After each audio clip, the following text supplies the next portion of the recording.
Good morning. This is Sheryl McCoy, and I'm going to be talking to you today about using the teacher practice area to practice how to put together your resources and activities that you will use in the later weeks to make a class, to develop a course in Moodle for our Moodle MOOC. I was thinking about this and I thought, I really should start back at the beginning and discuss the activities and resources that I'm practicing to use as they relate to the course that I'm going to make up with my team. So I've selected my team here.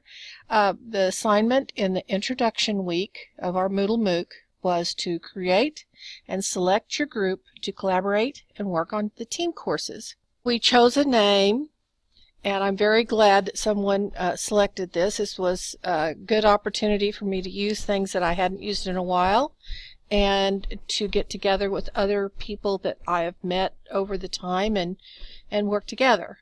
The group's name is Making a Voice Thread Assignment. The activity and resources that we use need to be related to possible merging or uses in the voice thread assignment. We'll develop skills in using Moodle activity or resource option, right there you are, to add voice thread and use the grade book. That's another option that we have in the resources and activities for giving students a grade for completion of the voice thread assignment.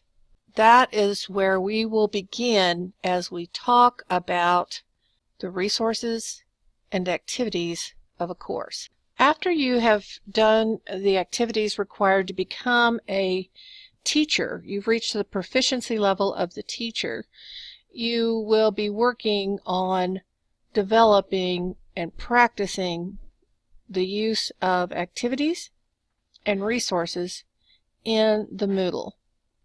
First off, I came to the teacher practice area.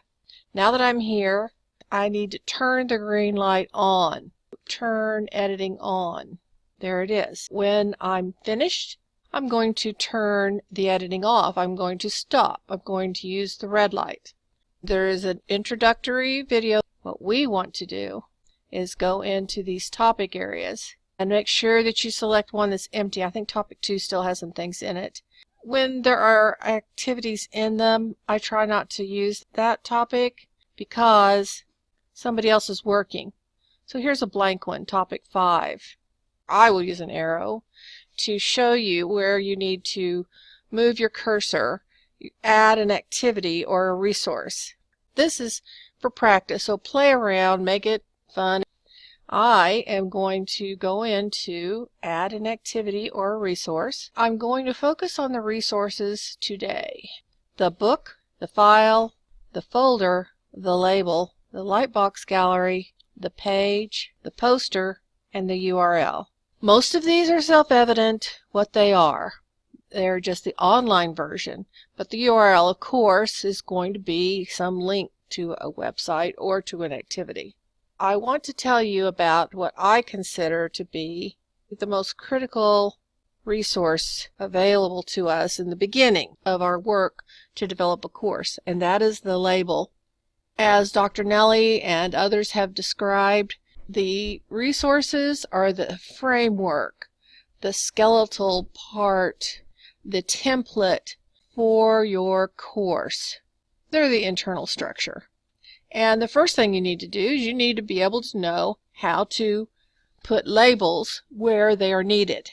I'm going to select label. As you see, it comes up and explains the label module enables text and multimedia to be inserted.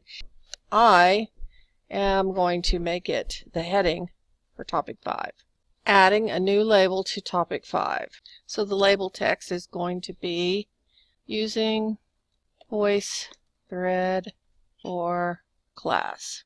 Save and return to the course.